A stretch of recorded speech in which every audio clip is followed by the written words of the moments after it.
All right, let's jump right in. Today, we're looking at what seems to be a collision course between a rising global power and the, well, hugely profitable world of defense manufacturing. And the flashpoint for all of this? It might just come down to a single powerful number, a massive trade tariff that connects them both. So what is the big question hanging in the air? The speculation that's growing, really, is this. Is a potential future U.S. president facing some serious behind-the-scenes pressure to hit India with a massive tariff? And the number at the center of all this is 25%. Let's be really clear. We're not talking about a minor adjustment here. That's an economic sledgehammer.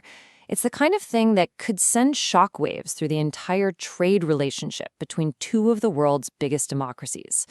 So you have to ask, why is a number like that even on the table? Well, the answer starts with a huge shift in global power dynamics.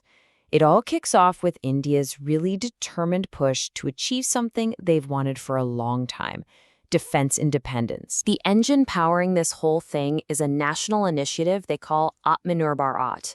Now, that basically translates to self-reliant India. And it's exactly what it sounds like: a massive nationwide project to design, develop, and build their own military hardware right at home, instead of just buying it from other countries. And this isn't just some political slogan. It's getting real results.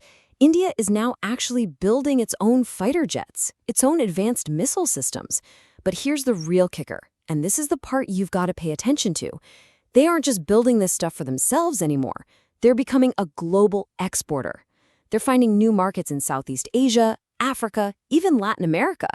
It's a total switch from being one of the world's biggest buyers to a major builder. But as India rises as a new producer on the world stage, it's running smack into a very old, very established power center in Washington, the incredibly powerful U.S. defense lobbying machine. Yeah, we're talking about the absolute giants: Lockheed Martin, Raytheon, Boeing.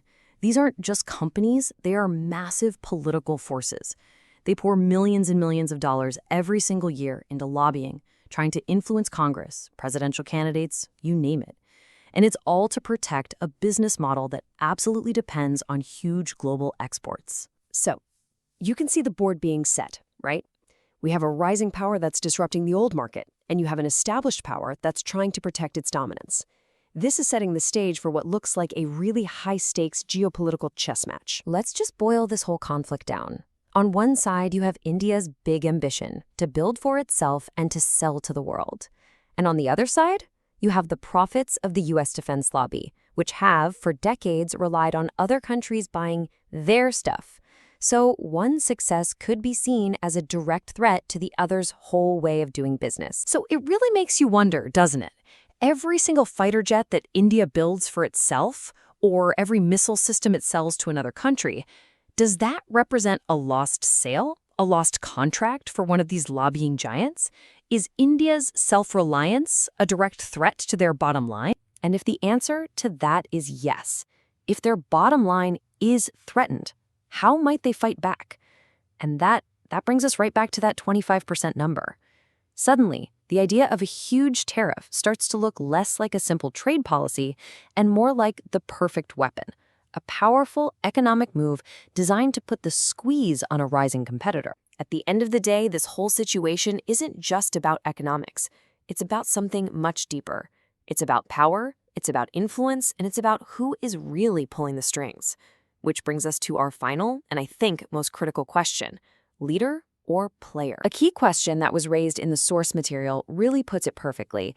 It asks, is this really about fair trade, or is it geopolitical chess orchestrated by corporate lobbyists? In other words, is this potential tariff a genuine tool of economic policy, or is it just a move on a global chessboard being pushed by powerful private interests? And that question, it really forces us to think about something bigger. Who truly holds the power when these massive decisions are being made? Is it the leader who gets elected, the one who's supposed to be serving the national interest? Or is it the unelected but incredibly well-funded lobbyist who's working behind the scenes? So when a decision of this magnitude is on the table, we really have to ask ourselves, Is the person making the final call acting as a true leader, serving their nation, or are they just another powerful player in a much larger game?